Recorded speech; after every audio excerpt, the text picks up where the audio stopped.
It started on a morning so ordinary I can barely remember what I had planned for the day. I had just finished my coffee, standing barefoot in the kitchen, sunlight cutting across the floor like a warm blade. There was a knock at the door, not urgent, just routine. I opened it to find a medium-sized cardboard box sitting quietly on the welcome mat. The label had my building number and name printed clearly on the sticker, but I didn't read closely, just scooped it up and carried it inside like I had done 100 times before. The weight of it didn't feel suspicious. It was light, well-balanced, sealed with the usual strips of tape. I set it on the counter and reached for a knife, slicing through the tape with one clean motion. I hadn't ordered anything lately, but my memory wasn't always reliable when it came to impulsive late-night browsing. I assumed it was something boring, maybe refills for my skincare products or something I forgot I subscribed to. The flaps opened, and I saw black tissue paper folded precisely. Expensive. There was a scent rising from it. Not perfume, but something faintly floral, like lavender, and something muskier underneath. My curiosity piqued. I pulled back the paper, slow and gentle, and that's when I saw what was inside. My breath caught in my throat. Nestled in velvet and satin, cradled like jewels, were objects I had never seen in person before.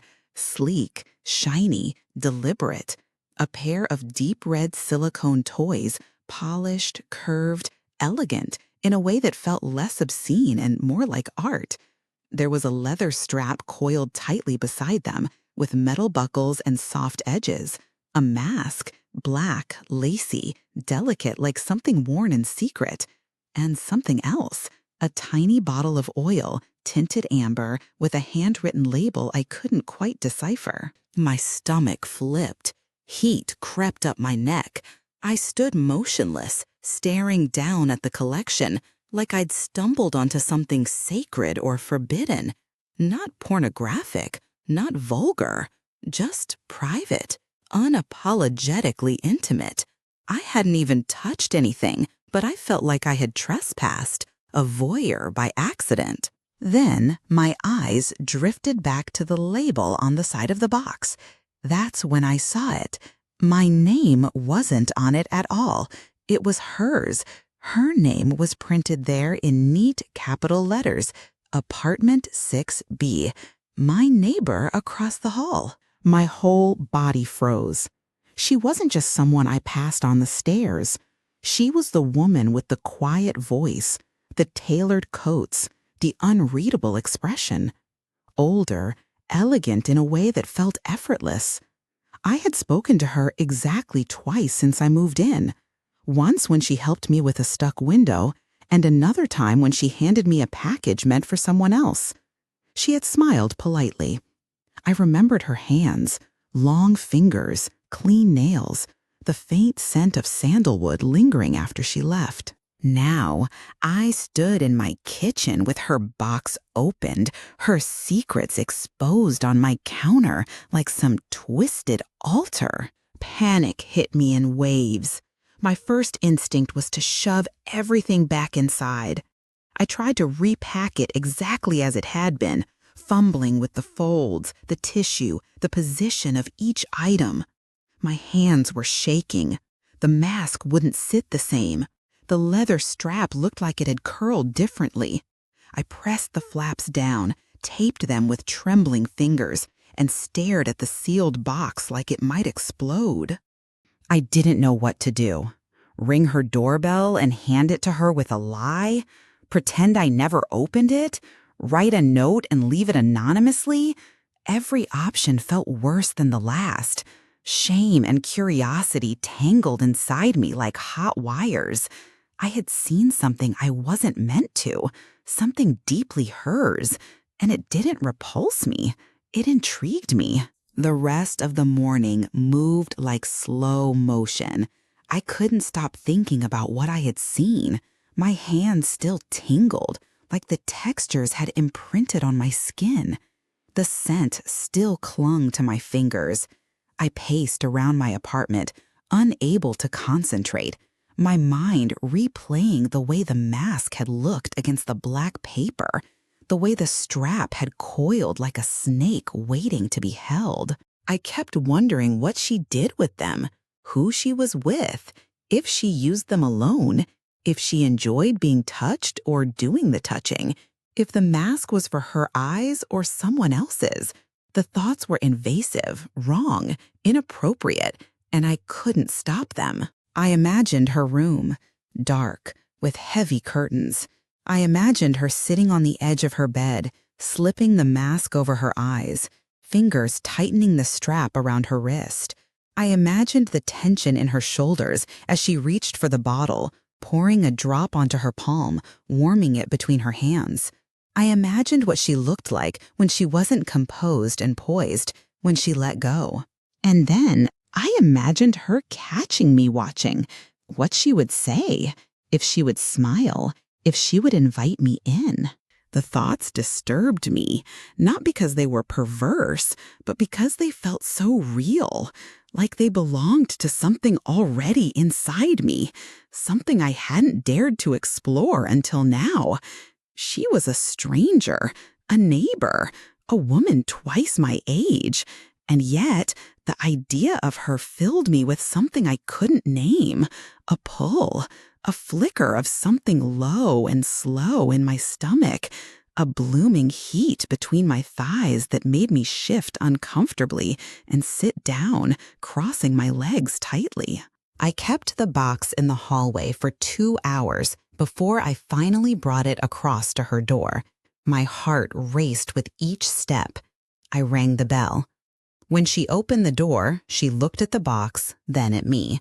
There was no surprise in her eyes, no alarm, just a calm sort of awareness, like she already knew what I had done. She took the box, thanked me. Her voice was as even as always.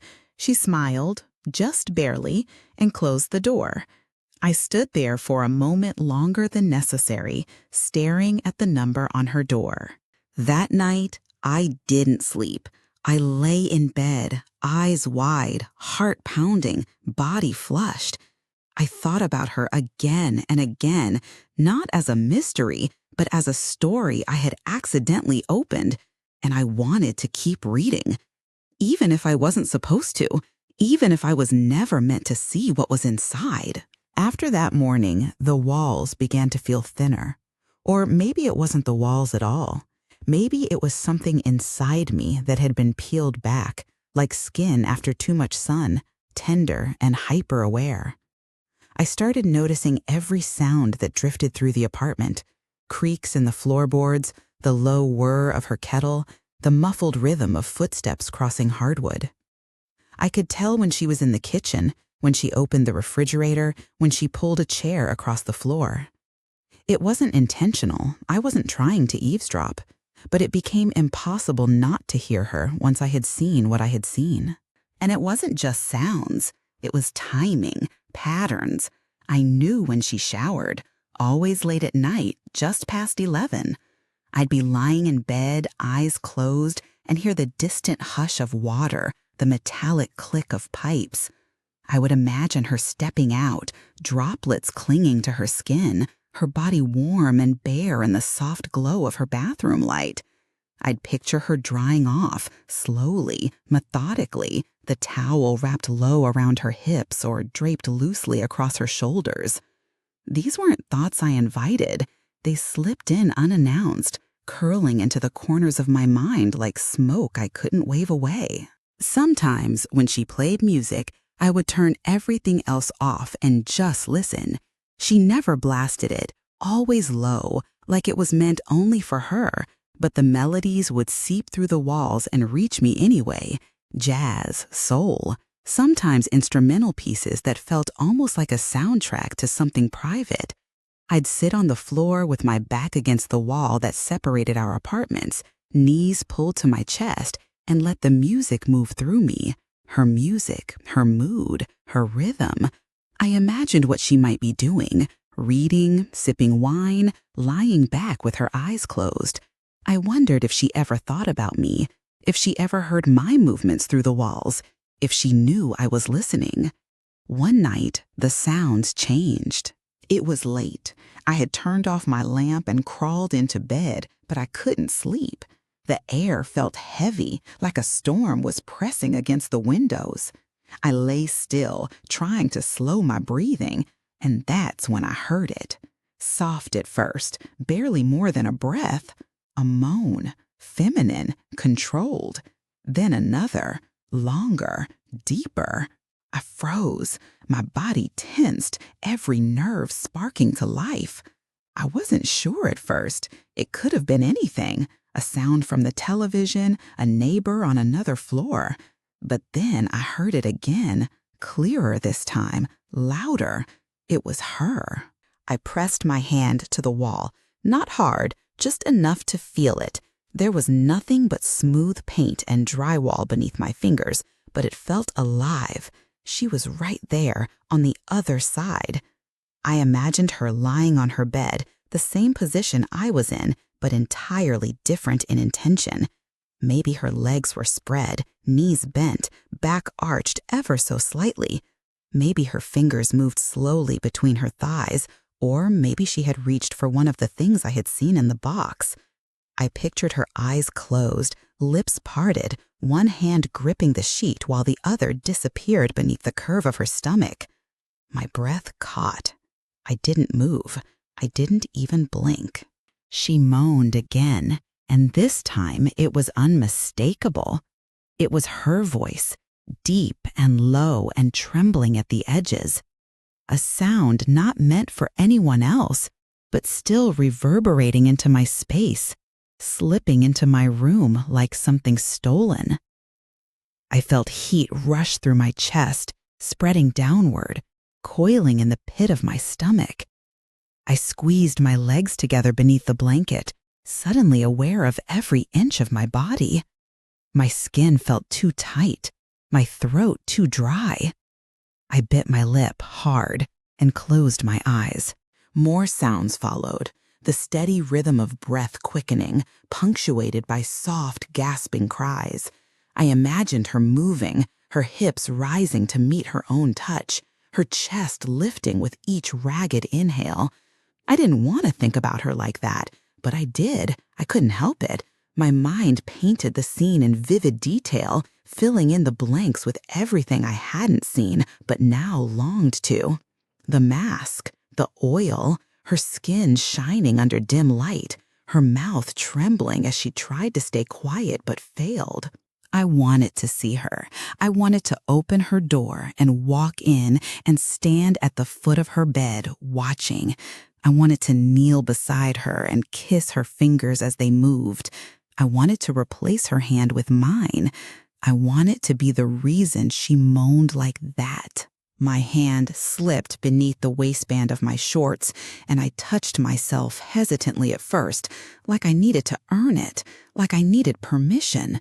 But the sounds kept coming, rising and falling like waves, and soon I was moving in rhythm with her, imagining her eyes rolling back, her mouth forming silent shapes, her fingers curling into the mattress.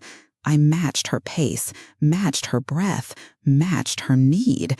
And when I came, it was quiet and intense, my face buried in the pillow, my body trembling with the force of something I didn't fully understand.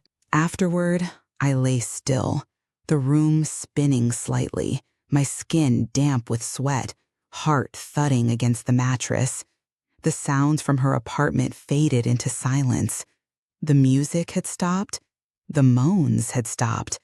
Everything had stopped. I lay awake for hours, staring at the ceiling. The image of her burned into the back of my eyelids.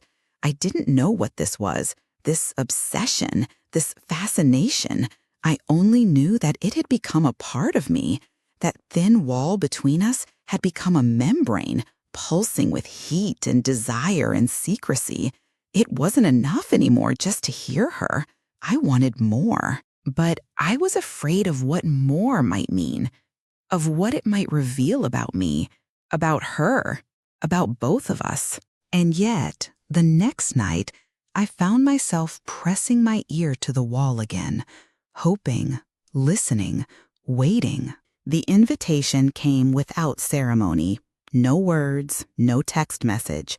Just a bottle of wine left outside my door, cold to the touch, with a small folded note tucked under the foil at the neck. The handwriting was delicate but sure. "If you're bored tonight." That was all it said. No name, no instructions, no time. But I didn't need any of that. I knew exactly who it was from. I held the bottle in my hands for a long time, as if the glass might reveal something more if I just kept looking at it. I paced the apartment after that, restless and unsure of what I was preparing for. I changed my outfit 3 times. At first, I picked something simple, something casual. But then I changed into something softer. A thin cotton shirt with sleeves that fell off one shoulder and jeans that clung to my legs. I applied lip balm, then wiped it off. I looked at myself in the mirror and told myself it was just wine, just neighbors, just a quiet evening. But even I didn't believe it. The hallway felt longer than usual as I stepped out, the bottle clutched tightly against my chest like a shield. Her door opened before I even knocked, like she had been waiting. She stood there barefoot, wearing a long silk robe in a shade of deep gray that shimmered when she moved. Her hair was loose, falling down her back in soft waves, and her face was calm, unreadable. She stepped aside, allowing me in without a word. Her apartment was dim, the lights low and warm, casting golden halos on the hardwood floors. There was music playing, barely audible, something slow and instrumental that wrapped around the room like smoke. A single candle flickered on the coffee table, its scent unfamiliar but rich, almost spiced. The couch had been cleared of clutter, a blanket draped casually across one side. 2 glasses were already set out. She gestured to the couch, and I sat, my legs tucked beneath me, unsure where to place my hands. She joined me a moment later, not on the other end, but close. Close enough that her thigh brushed against mine when she crossed her legs. She poured the wine without asking. The glass in my hand felt heavier than usual, like it held more than liquid. I took a slow sip, letting the sharpness settle on my tongue. The silence between us wasn't awkward. It was measured, like something alive and waiting. We didn't make small talk. We didn't mention the package, or the note, or the bottle, but everything unsaid buzzed in the air, thickening the space between our words. Her eyes moved over me in quick glances, and when I looked at her directly, she didn't flinch. She met my gaze evenly, like we had already skipped the part where doubt might live. I felt exposed under that look, not embarrassed, but stripped of pretense, as though she already knew what I had imagined behind the wall, what I had done with her voice in my ears. She reached for the blanket and unfolded it, pulling it across our laps as if it were the most natural thing in the world. The fabric was soft, but the heat beneath it wasn't from the material. It came from the closeness, the brush of her arm, the scent of her skin. Something subtle and intimate, not floral, not sweet, but earthy, real.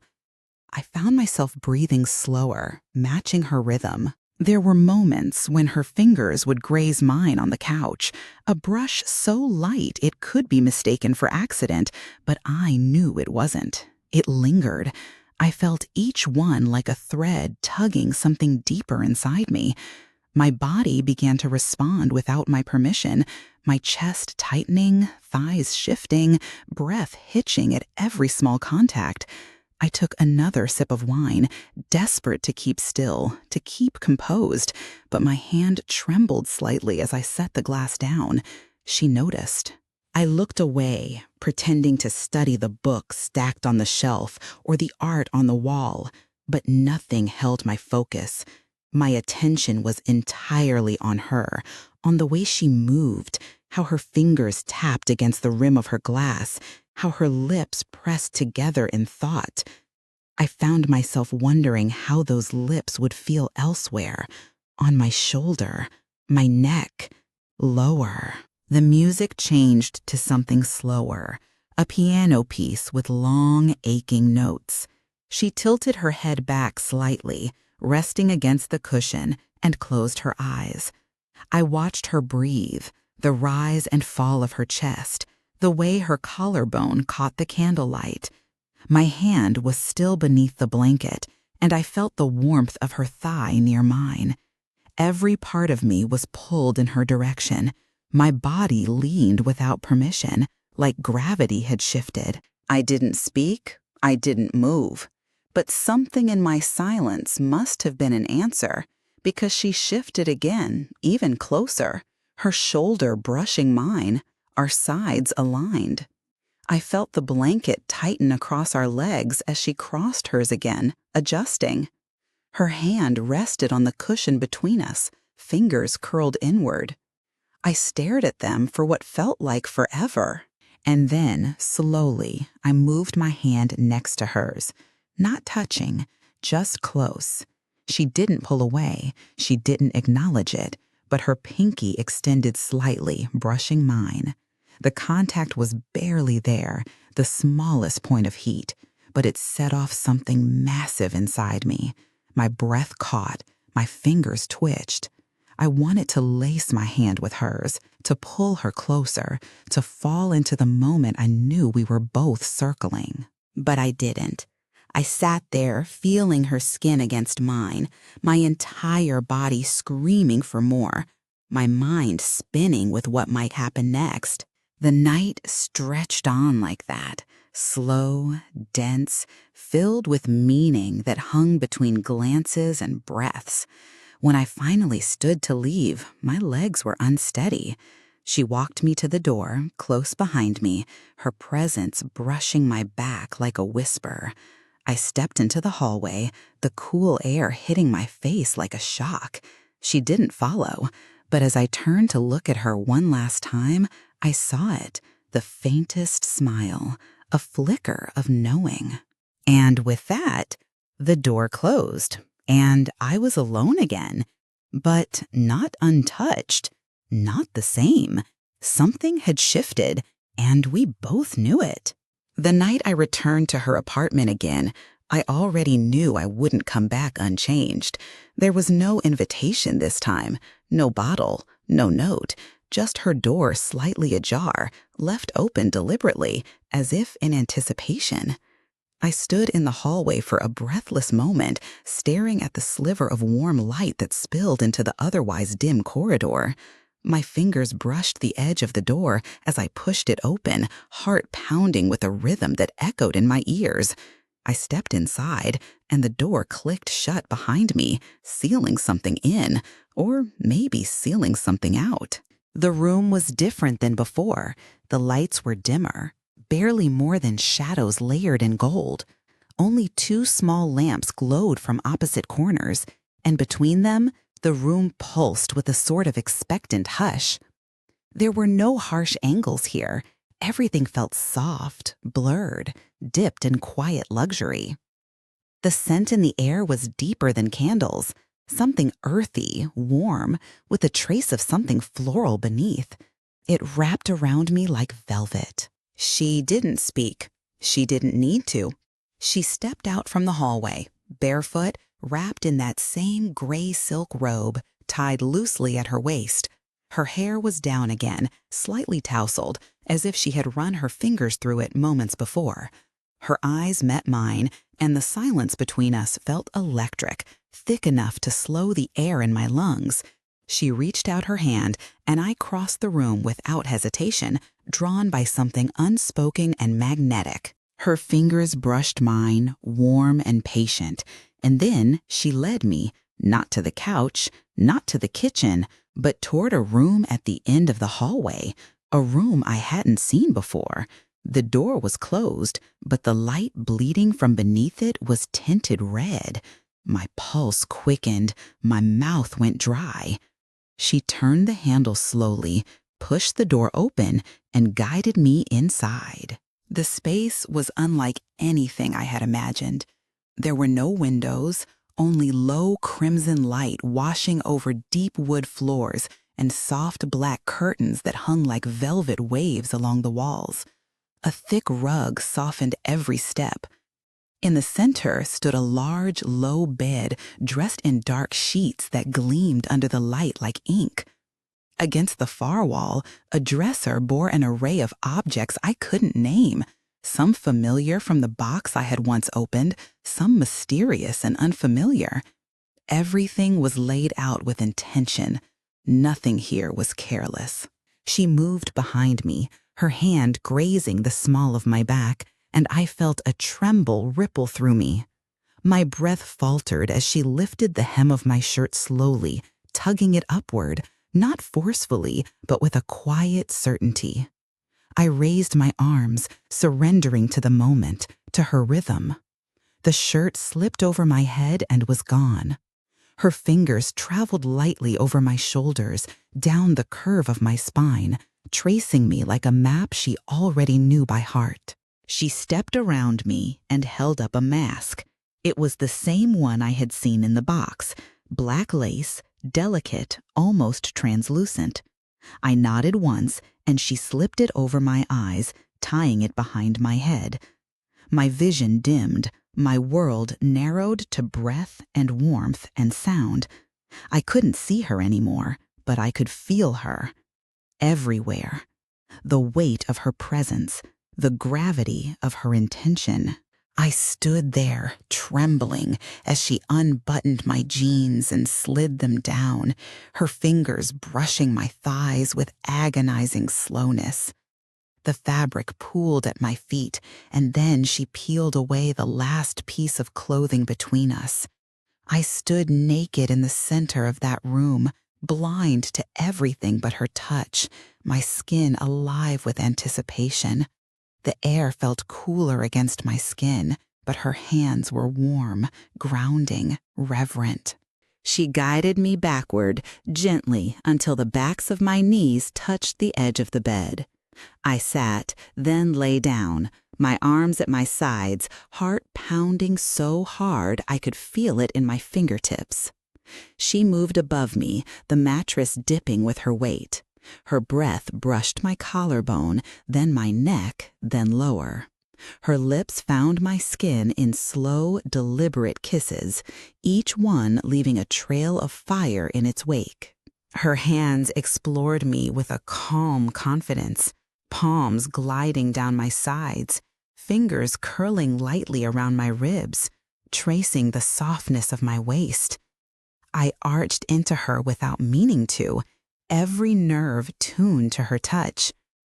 Her mouth followed the path her hands carved, over the curve of my breasts, the slope of my stomach, lower still. When her lips parted against my skin, I gasped, sharp and desperate, the sound stolen by the silence of the room. She touched me as if she had all the time in the world.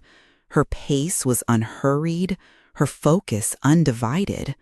Every stroke, every kiss, every gentle bite felt like a conversation, like she was asking questions without words and listening to my body's every answer. I had never been touched like this, like I was sacred, like I was made of something rare. I felt my body soften, melt, open beneath her.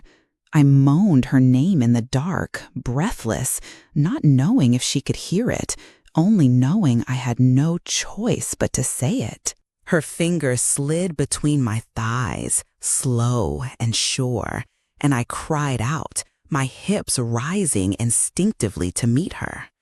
The pleasure was immediate and overwhelming, but she didn't rush. She moved with measured precision, building it slowly, until I was trembling beneath her, every muscle taut, every breath shallow. When her mouth replaced her hand, I forgot how to think.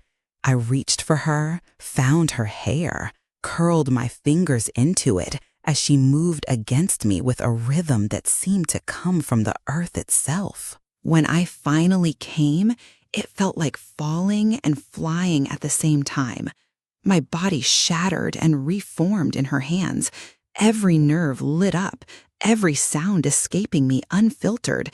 I collapsed into the mattress, limp and shaking, my skin slick with sweat, my heart still racing like it had no intention of slowing down. She climbed up beside me, her arms wrapping around my waist, pulling me into her.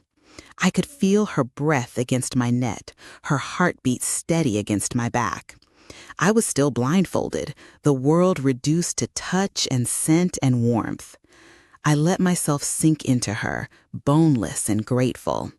The silence between us was thick and sweet, a cocoon we had woven from nothing but skin and breath and trust. Eventually, she removed the mask, slowly, gently, as if unwrapping something fragile. I blinked against the dim light, my eyes adjusting. She looked at me, her face close, her expression unreadable. She reached out and tucked a strand of hair behind my ear. Her touch lingered on my cheek, soft and lingering. And then she kissed me again, slower this time, with a tenderness that unraveled something deeper than lust. We didn't speak. We didn't need to. The darkness around us was no longer empty. It held everything we didn't dare say, everything we had given and taken, everything that had changed. We lay there for a long time, skin against skin, breath sinking into one rhythm, until the night swallowed us whole. After that night, everything shifted. Though nothing was said, it was as if some unseen boundary had been crossed, something sacred cracked open, and now we were simply moving inside its glow. There were no labels, no confessions, no terms of endearment, but there was presence, consistent, quiet, and steady. She became a part of my days in ways that felt natural, almost inevitable. I began waking up with the weight of her body curled against mine, her arm draped lazily over my waist, her breath soft against the back of my neck. There were mornings when I pretended to still be asleep just to hold on to that warmth a little longer, to feel the security of her stillness before the day pulled us apart. Her apartment became a second home, or maybe it was more accurate to say that the two spaces began to dissolve into one. I'd cook at mine and carry over steaming bowls of soup or plates of fruit, and she'd hand me mugs of tea in the evenings, always steeped just right, as if she somehow knew my preferences better than I did. Sometimes I would catch her watching me from across the room with that unreadable expression, a kind of calm intensity that both steadied and unhinged me. It made me feel exposed but not unsafe, seen but not judged. Her gaze was an anchor, and I found myself returning to it more often than I cared to admit. We didn't speak about what we were. There were no rules or promises, only rhythms that formed themselves. She would text me late at night, asking if I was awake, though we both knew I was. She would knock twice on the door and let herself in. She'd slide into bed beside me without a word, and I'd shift to make room for her. We didn't always touch. Sometimes, just the weight of her body next to mine was enough. But on the nights when she did reach for me, when her fingers traced familiar paths along my skin, it felt like the world fell away. Her touch was slow, thoughtful, more like a conversation than a demand. I learned the shape of her desire the way one learns the lines of their own palm, intimately, unconsciously, until it felt like it had always been there. I began to notice the little things, the way she wrapped her hair in a towel after a shower, the way her robe slipped off one shoulder when she leaned to pick something up, the scent she left on my pillows, faint and unmistakable. I became protective of those details, greedy for them.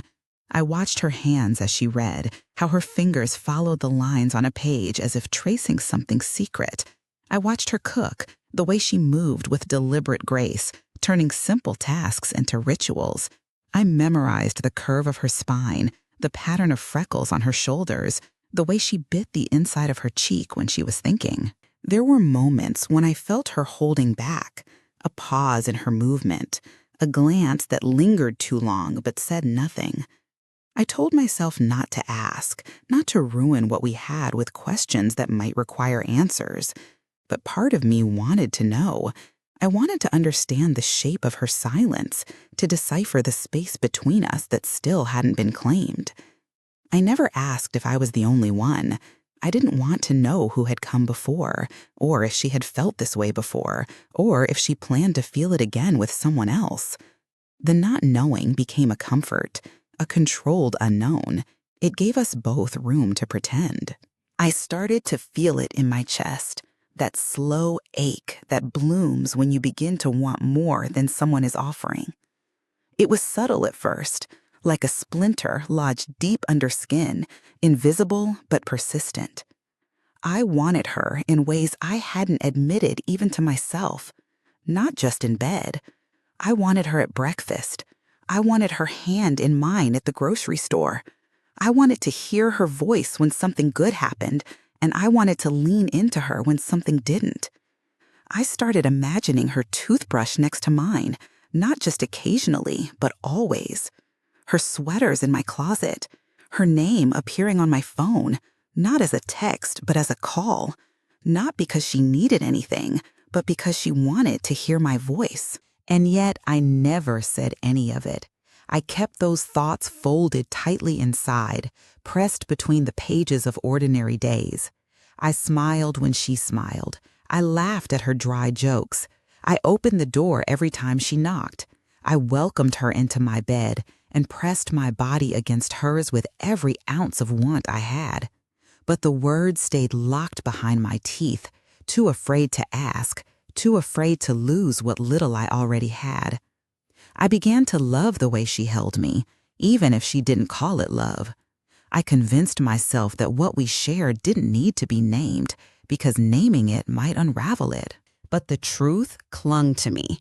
I was falling for her, deeply, unevenly, quietly. I had fallen for the way she filled a room with silence, for the way she never explained herself, but always made me feel understood. I was attached to the way she touched me without hesitation and disappeared without warning. I was bound to her, tangled in the threads of something both intoxicating and uncertain. One night, she didn't come. No knock, no quiet creak of her foot on the hallway floor. I lay in bed with my phone on my chest, watching the minutes slide past like water, wondering where she was, wondering if I should reach out, wondering if I even had the right. The silence felt heavier than usual, thicker. I turned to her pillow and breathed her scent, but it was already starting to fade. I told myself it was nothing, just a night, just space, but the ache didn't listen. It grew louder, sharper, edged with questions I didn't dare ask. I stayed awake until dawn, hoping for her shadow to appear in the doorway, hoping to hear the familiar knock, hoping for the warmth of her body sliding into bed beside me. But the night passed without her, and I realized then that I was no longer just someone she visited. I had become someone who waited, someone who hoped, someone who feared. And the attachment I had once called quiet had begun to consume me from the inside out. The morning was colder than usual. Gray light filtered through the blinds in dull, muted strips, casting no warmth, only shadows. My apartment felt empty in a way that didn't belong to silence alone. There was no music, no scent of coffee brewing, no familiar creak of her footsteps pacing softly above. The stillness felt hollow. It had been 3 days since I last saw her. 3 days since the night I had waited with my breath held, expecting her knock, the subtle slide of her body into my bed, the rhythm of her heartbeat against my back. But nothing came. The hours had passed, slow and heavy, until sleep took me like a mercy I hadn't earned. When I woke the next morning, my chest had felt bruised from the inside, my limbs slow to move, my mind resisting the weight of realizing she was still gone. I told myself stories, that she needed space, that she was busy, that it had nothing to do with me, but the air itself had changed. There was no trace of her perfume in my sheets anymore, The pillow she used had lost its indent. Her mug on my counter sat untouched, and I found myself staring at it like it might explain something. I hadn't texted, I hadn't called, I didn't know what to say, and I didn't want to hear the silence on the other end. When the knock came, it wasn't hers. It was softer, briefer. I opened the door expecting a neighbor, a package, a mistake. But there was no one, just an envelope. Thick, cream-colored, no name, no address, no stamp. It lay on the mat like it had been placed there with care. My heart began to race, not in anticipation, but in dread. I picked it up slowly, my fingers trembling before I even opened it. Inside was a single photograph, a print, glossy 4x6. At first, I didn't understand what I was looking at. The room was dark, red lit, familiar. And then my breath caught. It was me. My body laid bare across her bed, masked, wrists bound loosely with black silk, my legs slightly parted, my mouth open, my face turned toward the camera, but hidden behind lace. I didn't know when it had been taken. I didn't remember seeing a flash, but the moment was unmistakable. It had happened. I had been there, and she had captured it. There was no note, no explanation, no signature. Only the photo, only the proof. I stared at it for a long time, the image burning into me, the weight of it sinking deeper with every breath. It wasn't just the intimacy of the shot, it was the clarity, the deliberateness, the intention. I wasn't just a lover, I had been a subject, framed, composed, kept. I felt the sting of betrayal, sharp and immediate. I wanted to be angry, but anger didn't come, not yet. What came first was shame, the kind that sinks into the skin, slow and suffocating. I had trusted her with everything, with my body, my silence, my fear. I had let her lead me into that red room, blindfolded, open, vulnerable. And now it felt like I had been a performance all along, a scene, a shot, a possession. I collapsed onto the couch with the envelope still clutched in my hand. My fingers pressed into the photo, smudging the corners, but I couldn't bring myself to let go. The woman in the image didn't look like me. She looked like someone else, someone more fearless, more exposed, someone who had surrendered completely. And maybe that was the worst part. I had loved being her. I had wanted that surrender. I had offered it freely. And now it had been reduced to paper and silence. The apartment felt colder than before. I wrapped myself in a blanket and curled against the cushions, knees drawn to my chest, the envelope lying beside me like a ghost. I didn't cry, not right away. I stared at the ceiling, numb, the pulse in my ears louder than my thoughts. I kept waiting for a second envelope, a knock, a message, something, but nothing came. Night fell, and still I waited. The photograph remained on the table, face down, but its presence hung in the air. I tried to sleep, but my body refused. Every sound from the hallway twisted into hope, every creak of the building a false signal. I watched the shadows move across the walls until morning came again. And then the anger arrived. Quiet at first, like a thread pulled too tightly. I began pacing, tearing through the kitchen without purpose. I wanted to scream, to call her, to demand answers she would never give. But all I could do was open my window and feel the sharp morning air on my face, cold against my skin, harsh against the memories still clinging to my body. There was no closure, no apology, no goodbye, just that one image. And yet, even through the betrayal, part of me couldn't stop longing for her. I hated that. I hated that my body still remembered her hands. that my heart still leapt at the sound of a knock, that a part of me still wanted to believe she had loved me in her own way. But what do you do with a love that leaves nothing behind but a photograph? You sit with it, you burn, you survive, and you try not to look at the door every time the floor creaks, but sometimes you do, and sometimes you still hope.